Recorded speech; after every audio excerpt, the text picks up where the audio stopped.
আজকের আমাদের অঙ্কটি হচ্ছে একাদশ শ্রেণীর ব্যাংক সমন্বয় বিবরণী অধ্যায়ের সোনালী ট্রেডার্স এর অঙ্কটি, যেটি ময়মনসিংহ বোর্ড 2025 সালে এইচএসসি পরীক্ষায় এসেছে।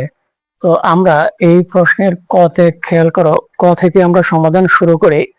কতে বলা আছে 5 নং দফায় নগদান বইতে কত টাকা বেশি লেখা হয়েছে। 5 নং দফায় তাহলে আমরা দেখি 5 নং দফায় কি বলা আছে।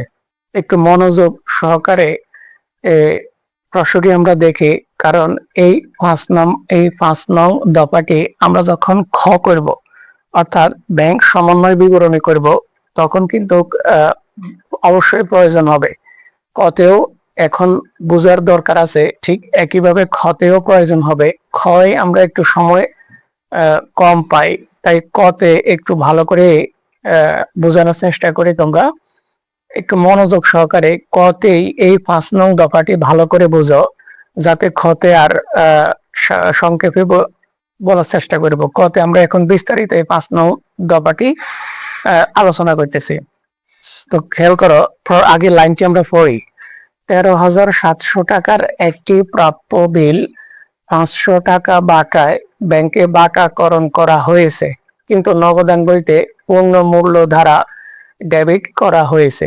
তাহলে এখানে প্রথম কথা হচ্ছে আমাকে প্রাপ্য বিল কি সেটি জানতে হবে। এরপরে বাটা কি বা বাটাকরণের সিস্টেম কি এটি জানতে হবে। আর আমরা পূর্ণ মূল্য বুঝি, পূর্ণ মূল্য মানে হচ্ছে পুরো দাম, পুরো টাকাটা, পুরো মূল্য। তো প্রথম হচ্ছে প্রাপ্য বিল। প্রাপ্য বিলকে একেবারে সহজ করে যদি বলা যায় যে তোমার কোনো কাস্টমারের কাছে তুমি যখন বাকিতে বিক্রয় করো, তখন দুই রকম বিক্রয় করতে পারো। প্রথমত বাকিতে, অর্থাৎ মুখে মুখে, সেটি লিখিত আকারে নয়, মুখে মুখে বাকিতে বিক্রয় করতে পারো। আর দ্বিতীয়টি হচ্ছে লিখিত আকারে তুমি কি করতে পারো, বিক্রয় করতে পারো, অর্থাৎ চুক্তির মতো কোনো আইনানুগ কাগজে। এবং সেটি হচ্ছে প্রাপ্য বিল, অর্থাৎ তুমি কত টাকার পণ্য বিক্রয় করছো, কি পণ্য বিক্রয় করছো, এই পণ্যের মূল্য কখন পরিশোধ করবে সে তোমাকে, এই কথাগুলো ওই কাগজে লেখা থাকে। এবং কাগজটি হচ্ছে আইনানুগ, অর্থাৎ এটি দ্বারা আইনানুগ ব্যবস্থা নেওয়া যায়। আর এই কাগজটির নামই হচ্ছে প্রাপ্য বিল। এখন মনে করো তোমার কাছে একটা প্রাপ্য বিল আছে 13,700 টাকার। কোনো কাস্টমারের কাছে তুমি এই লিখিতভাবে প্রাপ্য বিলের মাধ্যমে পণ্য বিক্রয় করছো 13,700 টাকা। ধরে নাও পরিশোধের তারিখ হচ্ছে 1 মাস পরে। 1 মাস পরে সে তোমাকে এই 13,700 টাকা পরিশোধ করে দিবে। এখন 1 মাস পর্যন্ত তোমাকে অপেক্ষা করতে হবে। এখন মনে করো কোনো কারণে তোমার টাকার খুবই প্রয়োজন, তোমার ব্যবসায়ের টাকার খুবই প্রয়োজন, তাহলে তুমি কি করতে পারো, তুমি এই 13,700 টাকার বিলটা নিয়ে, প্রাপ্য বিলটা নিয়ে ব্যাংকে যাইতে পারো। ব্যাংকে যাইয়া বাটাকরণ করতে পারো। এবারে সব বাটাকরণটা কিভাবে করে, এই 13,700 টাকার বিলটা আমরা ব্যাংকে ভাঙাইতে পারি যে আমার এই 13,700 টাকার বিলটি আপনি রাখেন। ব্যাংকে আমি বলতে পারি যে আপনি রাখেন, আমাকে 500 টাকা বাটায়, 500 টাকা বাটা মানে আমি আপনাকে 500 টাকা ছেড়ে দিলাম, অর্থাৎ আপনি আমাকে 13,700 না 13,200 টাকা দিলেই হবে, বাকি 500 টাকা আপনার লাভ।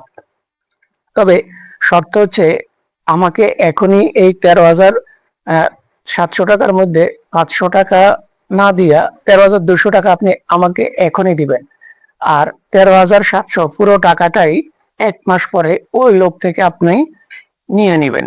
এটাই হচ্ছে বাটাকরণ। তাহলে ব্যাংকে আমরা কত দিব, 500 টাকার দিব, অর্থাৎ আমি 13,700 টাকা পাবো না, আমি 13,200 টাকা পাবো। তো মনে করো আমি বাটাকরণ করলাম, ব্যাংকের সাথে সকল কথাবার্তা আমার শেষ। এখন আমি ব্যাংক থেকে কত টাকা আনলাম? ব্যাংক থেকে আমি যদি 13,700 টাকায় আনতে পারতাম তাহলে কি আর ব্যাংকের লাভ কি বা ব্যাংকের সুবিধা কি? তো ব্যাংক তো আমাকে 13,700 টাকা পুরো দিবে না। 500 যেহেতু কথা হয়েছে যে 500 টাকা বাটায়, মানে 500 টাকা আমাকে ছেড়ে দিতে হবে। তাহলে আমি 13,200 টাকা নিয়ে আসলাম, দোকানে আসলাম। আসার পরে আমার মনের ভুলে আমি পূর্ণ মূল্যই লিখে রাখলাম। অর্থাৎ আমি আমার নগদান বইতে 13,700 টাকা পূর্ণ মূল্য, বিলটির মূল্য যত টাকা, তত টাকা মূল্য আমি দোকানে আসে লিখলাম যে আমি 13,700 টাকা ব্যাংক থেকে বাটা করে, অর্থাৎ বিলটি রেখে 13,700 টাকা নিয়ে আসলাম। আসলে আমি তো পূর্ণ মূল্য আনি নাই, 13,700 টাকা ব্যাংক আমাকে দেয় নাই। ব্যাংক আমাকে দিছে 13,200 টাকা, বা আমি ব্যাংক থেকে কত টাকা আনলাম? 13,200 টাকা। তাহলে এই যে আমি 13,000 পূর্ণ মূল্য অর্থাৎ 13,700 টাকা লিখছি, তাহলে এটি বেশি লেখা হয়ে গেছে। এখন প্রশ্ন হচ্ছে কত টাকা বেশি লেখা হয়েছে? হ্যাঁ, তাহলে আমি বলবো 500 টাকা বেশি লেখা হয়েছে। কারণ আমাকে দোকানে এসে 13,200 টাকা লেখার কথা, কিন্তু আমি দোকানে এসে পূর্ণ মূল্য অর্থাৎ 13,700 টাকায় লিখছি। তাইলে আমি বুঝলাম যে 500 টাকা বেশি লেখা হয়েছে।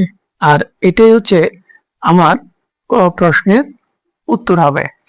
ক্রমিক নং বিবরণ টাকা, অর্থাৎ বাটাকৃত প্রাপ্য বিল বাবদ নগদান বইতে বেশি লেখা হয়েছে 500 টাকা। তাহলে এই হলো আমাদের 5 নম্বর দফার বিস্তারিত। তো এই হলো আমাদের ক প্রশ্নের উত্তর। আমরা চলে যাব খ প্রশ্নে।